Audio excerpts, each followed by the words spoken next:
আল্লাহর নবী মুসা একটা ভাজা মাছ পকেটে নিয়ে উনি নদীর ধার দিয়ে যাচ্ছেন। কিতাব এসেছে হঠাৎ উনি উজু করতে গেলেন, মাছটা পকেট থেকে পড়ে আপনার নদীতে জিন্দা হয়ে গেল।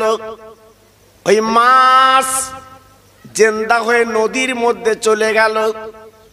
আল্লাহর কি মহিমা! মাছ যেখান থেকে চলে গেল উনি তাকে দেখলেন সুন্দর একটা রাস্তা। আল্লাহ পাক ডেকে বললেন, মুসা গো, ওই রাস্তা দিয়ে তুমি যাও। আল্লাহ নবী মুসা ওই রাস্তা দিয়ে যেতে লাগলেন।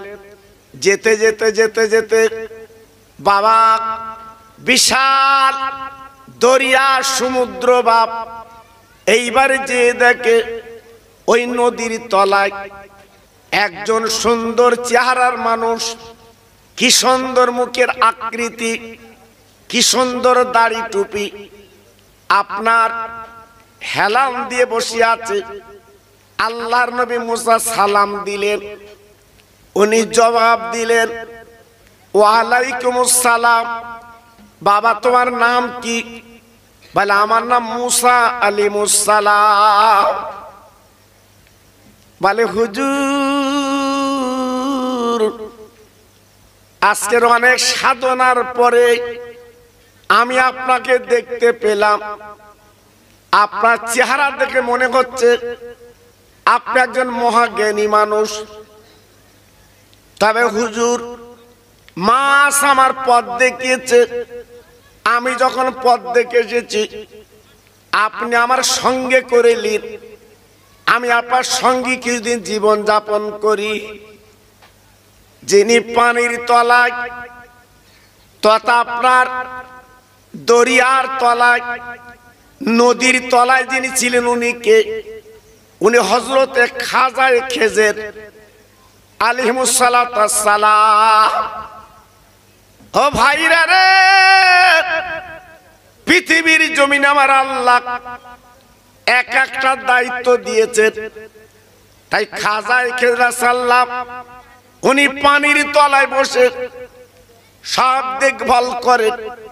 মুসা নবী বলছে, হুজুর আমি যখন আপনাকে পেয়ে গেছি অন্তত আপনার কাজ আমি ছাড়বো না।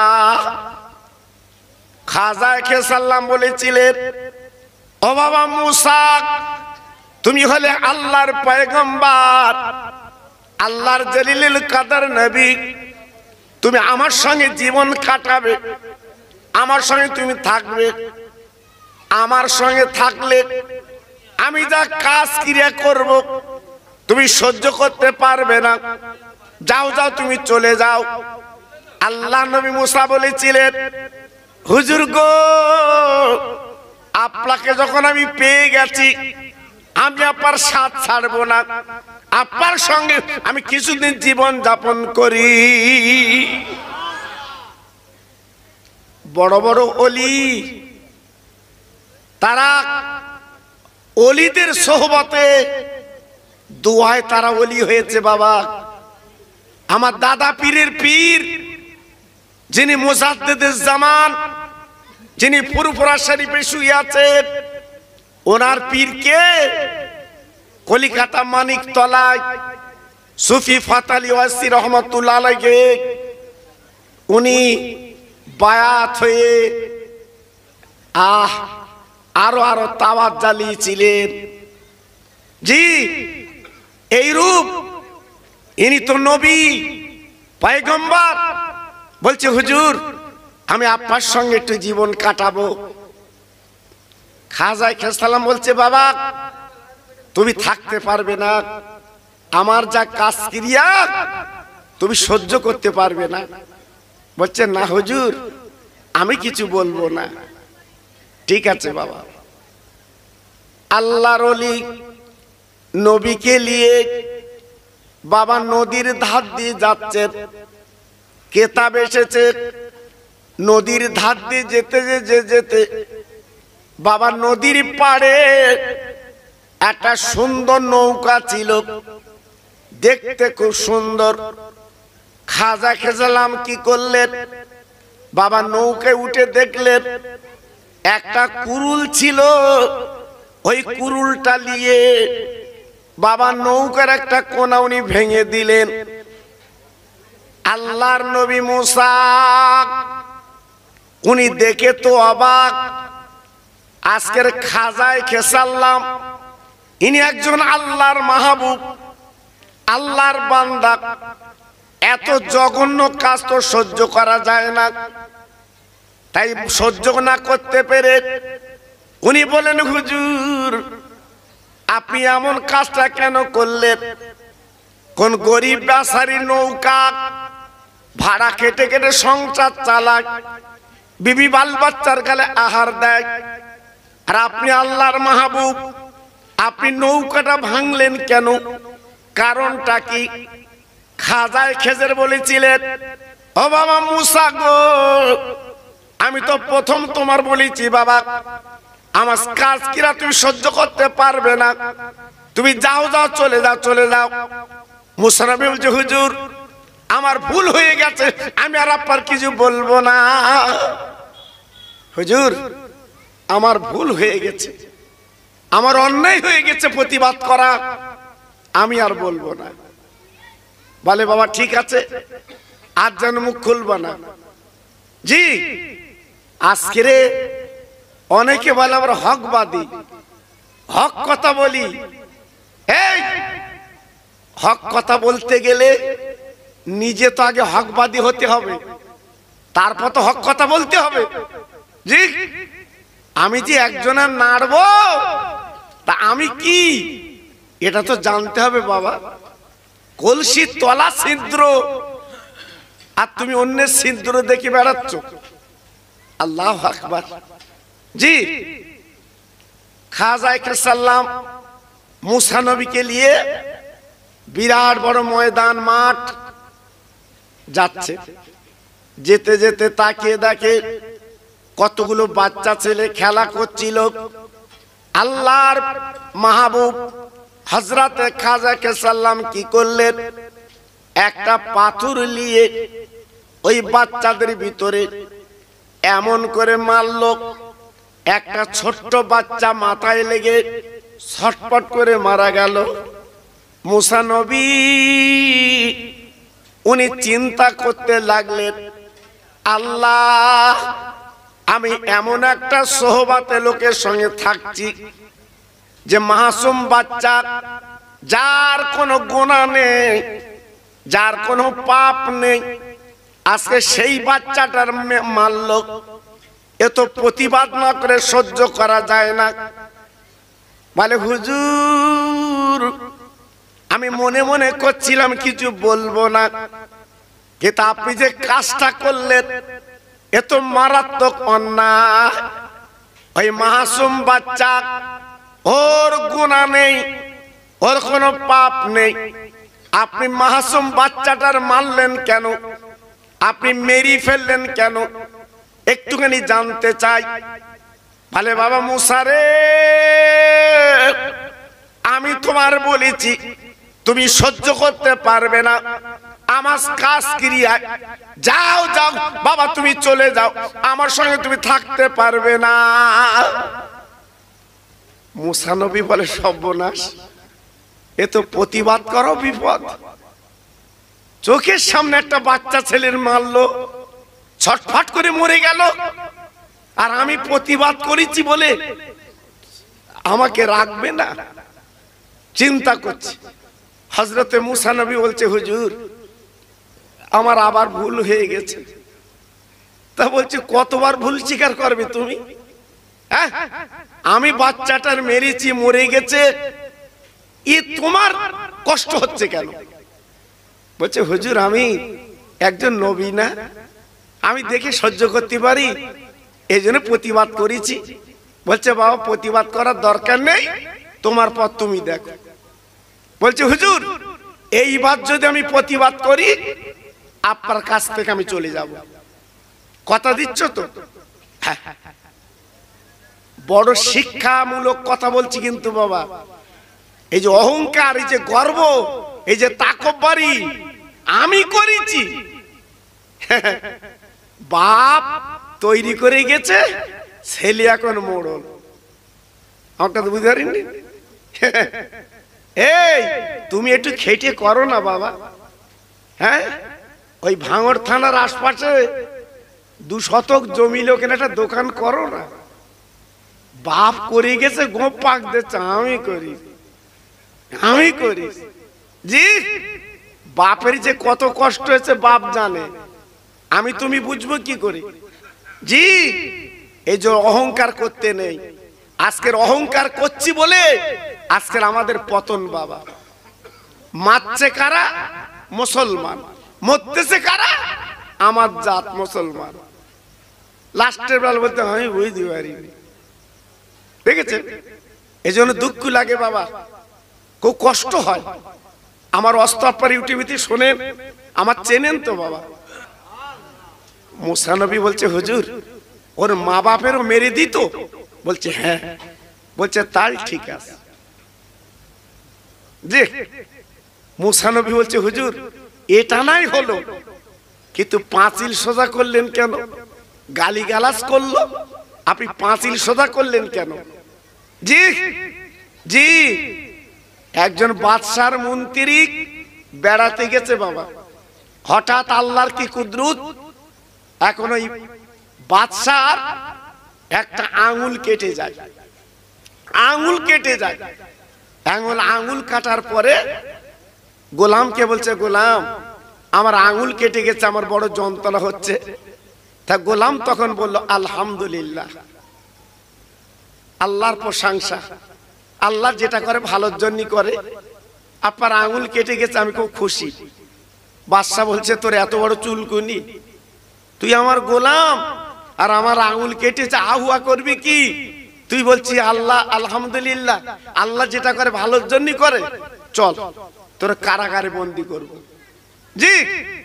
এইবারে কারাগারে বন্দি করে দিল, আল্লাহর কি হুকুম। এইবার বাদশা একা গেছে বাণিজ্যে। আল্লাহর কি ইচ্ছা বাবা, যেখানে বাণিজ্যে গেছে এমন একটা অচেনা জায়গায় চলে গেছে বাবা। সেখানকার নিয়ম হচ্ছে ভালো সুন্দর কোন নিখুঁত মানুষ দেখে তার জবাই করে ওই রক্তগুলো বাদশার দরবার হাজির করে তারা। এইবারে পেয়ে গেছে, এ তো বাদশা রাজা, চেহারা সেই রূপ। সুবহানাল্লাহ সুবহানাল্লাহ। পেয়ে যখন গেছে বাপ কি খুশি, তোমার রক্ত লবো আজকে। এইবার রাজ দরবার নিয়ে গেছে, বিনা খুঁত, কোন খুঁত চলবে না। এইবারে পায়ের দিকে তাকিয়ে দেখে আঙুল কাটা। বাদশা বলছে চলবে না, ছেড়ে দাও জি।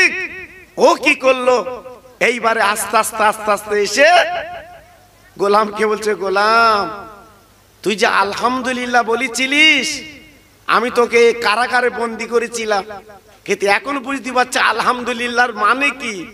এখন বুঝতে পারছি এই আঙুল যদি কাটা না থাকতো আমার লিত, আমার শেষ, আমার শেষ। তা গোলাম বলছে আলহামদুলিল্লাহ। বলছি তো আলহামদুলিল্লাহ। তা বলছে কেন বলবো না আলহামদুলিল্লাহ? আমি যদি আপনার সঙ্গে যেতুম আর যদি অজানা জায়গায় যেতুম, আমি তো খুঁত নেই আমার যে কারাগারে বন্দি করে দিয়েছেন, আমি যে কি খুশি। আমি গেলে তো আমাকে আটকে জবাই করে দিত। তো এতে আল্লাহ যেটা করে ভালোর জন্য করে জি। আল্লাহর মহিমা বোঝা খুব দুষ্কর বাবা। আল্লাহ তিনি সারা বিশ্বের মালিক, তিনি দেখছে শুনছে। আল্লাহর নবী মুসা জিজ্ঞাসা করছে, হুজুর আপনি পাঁচিলটা সোজা করলেন কি হেতু? আল্লাহর বলে মাহবুব খাজা খেজর বললেন, ও বাবা তুমি জানো না যে পাঁচিলটা সোজা করে দিলাম, ওই পাঁচিলটাতে এতিম বাচ্চার পাঁচিল, ওই পাঁচিলের তলে 1 হাঁড়ি টাকা আছে। ওই পাঁচিলটা পড়ে গেলে অন্য লোকজন লুটে পেটে নেবে। আল্লাহর আওয়াজ এসেছে, আমি পাঁচিল সোজা করেছি। ওই এতিম ছেলে যখন বড় হবে, পাঁচিল যখন ভাঙবে, ওই টাকাটা পেলে ওই বাচ্চা ছেলের কাজে লাগবে। মুসা নবী বলছে, হুজুর আমি বুঝতে পারিনি, আপনি যে ভিতরের মানুষ আমি বুঝতে পারিনি। আব্বাজান ভাইজান, আমার বক্তব্য আপনাদের কাছে, আল্লাহর মাহবুব যারা, আল্লাহর ওলি যারা, ওদের কাজকিরাগুলো দেখলে সামনে খারাপ লাগে, কিন্তু না না, আপনি ভিতরে না ঢুকলে বুঝবেন না, ভিতরে না ঢুকলে জানবেন না।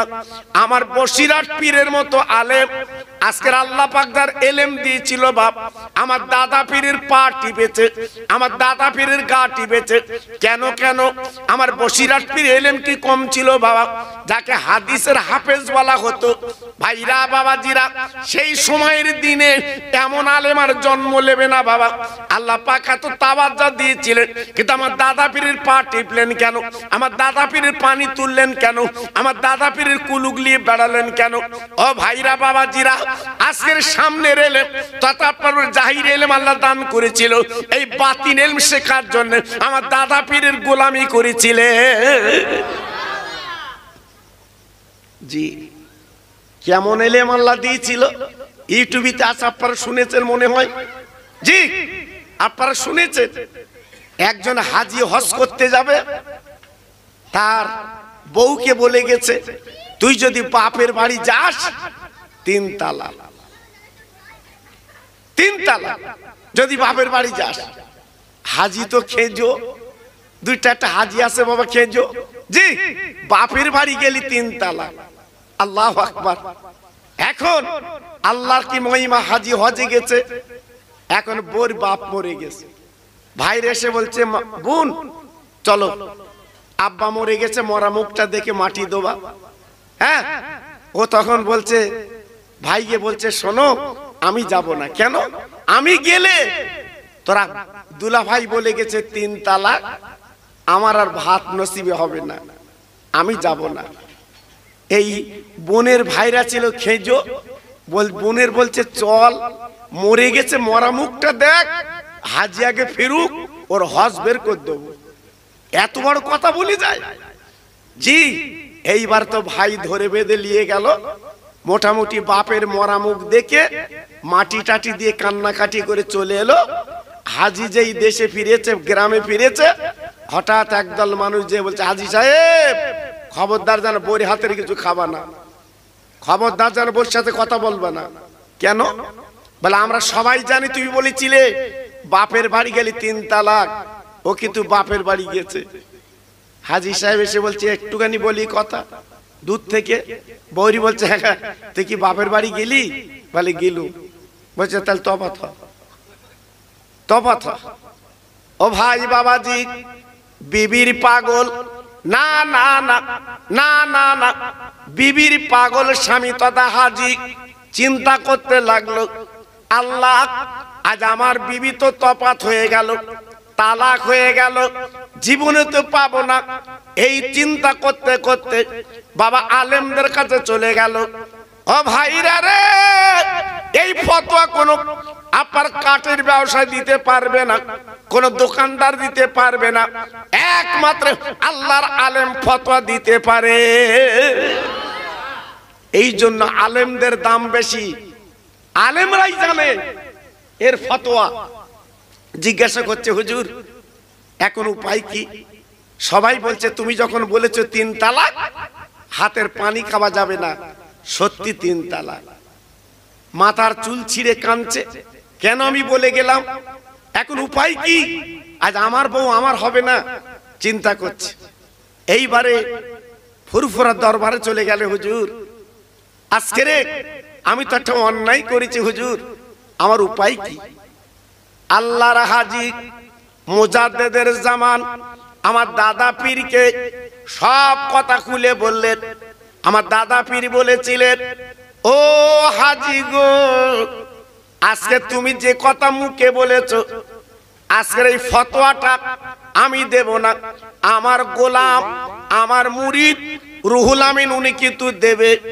এই কথা বলার পরে বাপ আল্লাহর মাহবুব মুজাদ্দিদুল জামান যখন বলে দিলেন, বাবা আলেমরা বসে আছে হুজুরের দরবারে, আল্লাহর মাহবুব আল্লাহর ওলি আল্লাহর বন্ধু আমার দাদা হুজুর পীর কেবলা বলেছিলেন, বাবা রুহুল আমিন এর ব্যাপারটা ফয়সালা তুমি করে দাও।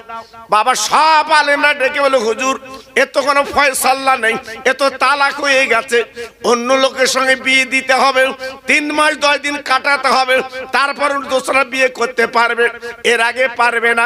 এইবার রুহুল আমিন আমার পীর, আমার বসিরহাটের আল্লামা রুহুল আমিন বাংলার বাগদানে বলেছিলেন, ও আলেমের দল তোমরা শুনে নাও, জেনে নাও, আমি রুহুল আমিন বলছি ওই বউ কিন্তু তালাক হয়নি, ওই বউ তালাক হয়নি। আমি রুহুল আমিন বলছি তালাক হয়নি। জোরে বলো, আর একটু জোরে বলো। হাজী সাহেব তখন গোপের বাড় দিয়ে হাসতেছে, পাবে জি। এইবারে সবাই ধরলো, কি করে তালাক হয়নি বলতে হবে, এ তো বলে গেছে বাপের বাড়ি গেলে 3 তালাক। আল্লামা রুহুল আমিন হুজুর কেবলা রহমাতুল্লাহ আলাইহি, আল্লাহ পাক কত জ্ঞানীর গুণী করেছিলেন, কত ইলম আল্লাহ দিয়েছিলেন, কত বুদ্ধি আল্লাহ দিয়েছিলেন, কত ফতোয়া ফারাজ জানা লোক উনি ছিলেন। হুজুর আমার বললেন, বাবা তোমরা যেটা বলছো হাজী সাহেব বলে গেছে বাপের বাড়ি গেলে 3 তালাক, এই কথা বলি হজে চলে গেছে, আসার পরে দেখে ওনার বললেন শ্বশুর তথা আপনার মেয়েটার বাপ মরে গেছে, এইবার চলে গেছে মেয়েটার বাপের বাড়ি। তথা শুনে নাও, জেনে নাও, বাবা কান পেতে শুনে নাও, তোমরা মুহাদ্দিস, তোমরা বড় বড় আলেম, কিন্তু আমি রুহুল আমিন বলছি শোনো, আজকে যদি এই মেয়েটার বাপ যদি বেঁচে থাকতো, ওই অবস্থা যদি যেত, তাহলে তালাক হয়ে যেত, কিন্তু মরার পরে যখন গেছে, ওই মরার পরে যাবার পরে কিন্তু বাপের বাড়ি হয় না, হয় ওর ভার বাড়ি। মরার আগে যদি যেত বাপের বাড়ি, আর মরার পরে যখন গেছে অরেশান হচ্ছে ওর ভার বাড়ি। সবাই তখন হাত কামড়াচ্ছে, আমরা বুঝতে পারি জি। বাবা সেই মানুষটা আমার দাদা পীরের পেশাবের কুলুকলে দাঁড়িয়েছিল।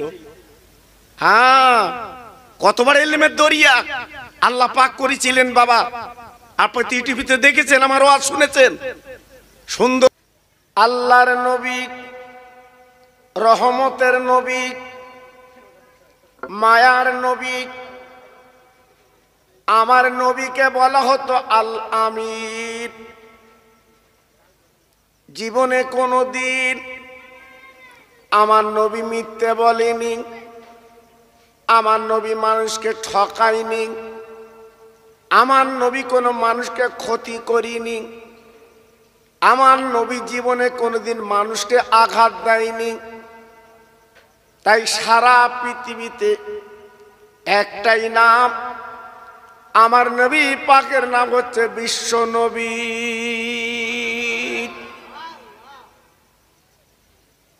মুসা নবীকে বিশ্ব নবী বলা হয়নি, লূত নবীকে বিশ্ব নবী বলা হয়নি, ইব্রাহিম নবীকে বিশ্ব নবী বলা হয়নি, জাকার নবীকে বিশ্ব নবী বলা হয়নি, আপনার ইহা নবীকে বিশ্ব নবী বলা হয়নি।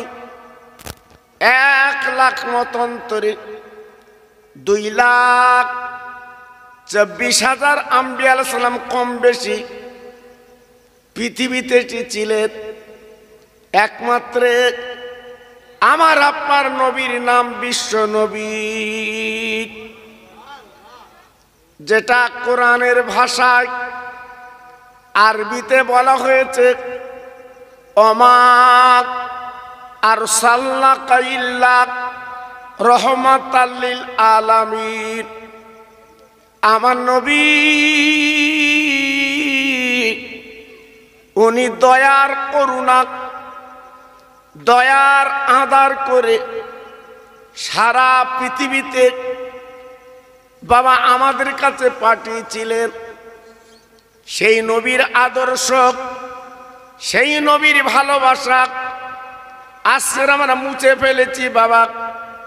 তাই আজকের আমরা মুসলমান মার খাচ্ছি, হাটে ঘাটে মাঠে লাঞ্ছিত বঞ্চিত। কিন্তু আল্লাহ যে কোরআনে বলেছেন ওয়ালা তাহিনু ওয়ালা তাহজানু ওয়া আনতুমুল আলাউনা ইন কুনতুম মুমিনিন। কি সুন্দর করে আল্লাহ বললেন, তোরা মুমিন হক। মাইকটা খুব বেয়ারা, হ্যাঁ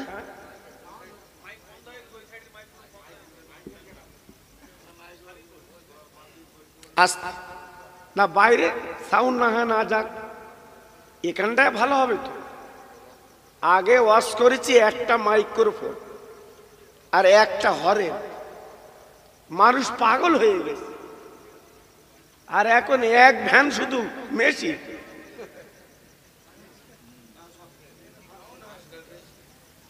কি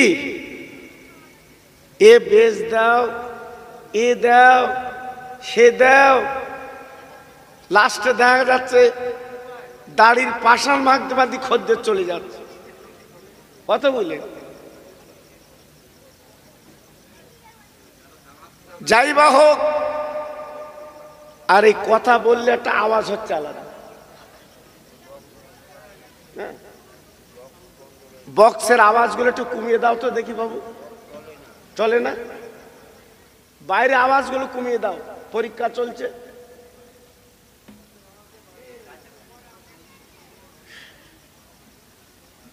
ভাইজান, আজকের আমরা মুসলমান। এই তোমার ইকোটা একদম কমিয়ে দাও, তুমি করছি মাইকালা কই, ইকোটা কমিয়ে দাও তো একদম, একটা করে আওয়াজ হোক। তোমার কায়দায় বাস বন্ধ করতে হবে না।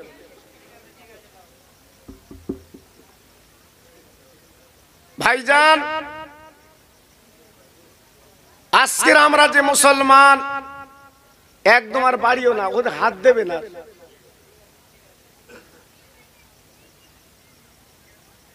আজকের আমরা লাঞ্ছিত, বঞ্চিত, পদস্খলিত কেন? একটাই কারণ, আমরা নাম কি অস্তে মুসলমান। এই আপনার ভাঙড় থানায় নিকটতম জায়গায় যিনি শুয়ে আছেন, আল্লাহর ওলি, আল্লাহর বন্ধু, রহমতের মানুষ, তিনি জীবনটা তৈরি করে আজকের ভাঙড় বাসীর কাছে প্রিয় হয়ে আজকের ভাঙড় থানার পাশে শুয়ে আছেন। লক্ষ লক্ষ মানুষ তেনার কবরটা জিয়ারত করে কাঁদে, চোখের পানিগুলো ফেলে।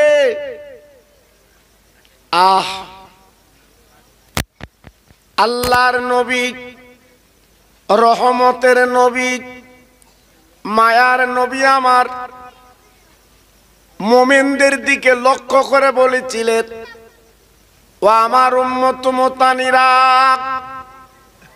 আল্লাহকে যদি চিনতে চাও, নবীকে যদি চিনতে চাও, নিজের জীবনটা উৎসর্গ করে দাও, নিজের জীবনটা শেষ করে দাও একমাত্র আল্লাহ আল্লাহর মহব্বতে তোমরা জীবনটা তৈরি করো। তাহলে কবরে ঘুমাবে, হাসরে কিয়ামতের দিন তোমাদের এক বিন্দু চিন্তা থাকবে না, আল্লাহ তোমাদের দরদের কোলে তুলে নেবে। জি, আজকের আমরা মুসলমান, আমাদের এত দুরবস্থা কেন? জি, এখান থেকে 40 বছর আগে এই মাহফিল আমার বাপ চাচা যারা আছে জিজ্ঞেস করে দেখুন, 40 বছর আগের কথা বলছি। তখন মসজিদ গুলো ছিল কাঁচা, আর ইমানদারের ইমান গুলো ছিল পাকা। আর এখন এত পাথর, এত চাকচিক্য, এত সুন্দর এক একটা ডিজাইন, সেই মসজিদে আজকের কপি বেচার কথা হয়, হ্যাঁ, মেয়ে বিয়ে দেওয়ার কথা হয়, মুসলমান একবার ভাবলে না ও জায়গার নাম কি? আল মসজিদ বাইতুল্লাহ, ওটা হচ্ছে আল্লাহর ঘর। একটু জোরে বলুন, আর একটু জোরে বলুন। হ্যাঁ, ওইখানে যেয়ে কবরের কথা, হাসরের কথা, জাহান্নামের কথাগুলো মনে করে কাঁদতে হয়। আমার ফুরফুরা শরীফের বড় হুজুর পীর কেবলা মসজিদে গেলে কাঁদতেন, আমার মেজি হুজুর কাঁদতেন, আমার ন হুজুর কাঁদতেন, আমার সেজি হুজুর কাঁদতেন, আমার ছোট হুজুর বাবা চোখের পানিগুলো ফেলে ফেলে দিতেন আর বলতেন, আল্লাহ আমি তোমার বান্দা গুনাহগার খাতাকার, আমার উপায় কি হবে? ও ভাঙড় থানার ভাইরা গো, আজকের আমরা একটা বার চোখের পানি ফেলতে পারিনি। সংসারের জ্বালায়, বিবি বাল বাচ্চার জ্বালায় নিজের জীবনটা বেকার করেছি, বাবা নষ্ট করেছি। দুদিন পরে কাফন পরে যখন আমি আপনি কবরে যাব, ওইখানে কি জবাব দেবে? কারণ ওইখানে তোমার ছেলে, ওইখানে মেয়ে, ওইখানে কোনো জামাই, ওইখানে তোমার ভাই, কাউকে পাবেন না। একমাত্র একাই ওখানে থাকতে হবে। সে পুঁজি আমাদের আছে গো। আজকের আমরা দুনিয়া খোর, দুনিয়া করে করে বেড়াচ্ছি বাবা। তাই হাদিস শরীফের একটা কথা আমি আপনাদের কাছে তুলে দিচ্ছি। এই পৃথিবীতে আমি আপনি বেঁচে আছি, আল্লাহ পাক বাঁচিয়ে রেখেছে। আমার আপ্পার অহংকার চলবে না, আমার আপ্পার বড়াই চলবে না। কারণ আমি আপনি একটু পানি দ্বারা আল্লাহ পাক সুন্দর শরীর তৈরি করে আল্লাহর পৃথিবীটা আল্লাহ দেখাচ্ছেন। একটু জোরে বলুন সুবহানাল্লাহ। আর একটু জোরে বলা গেল না? কত বড় ক্ষমতা আল্লাহর।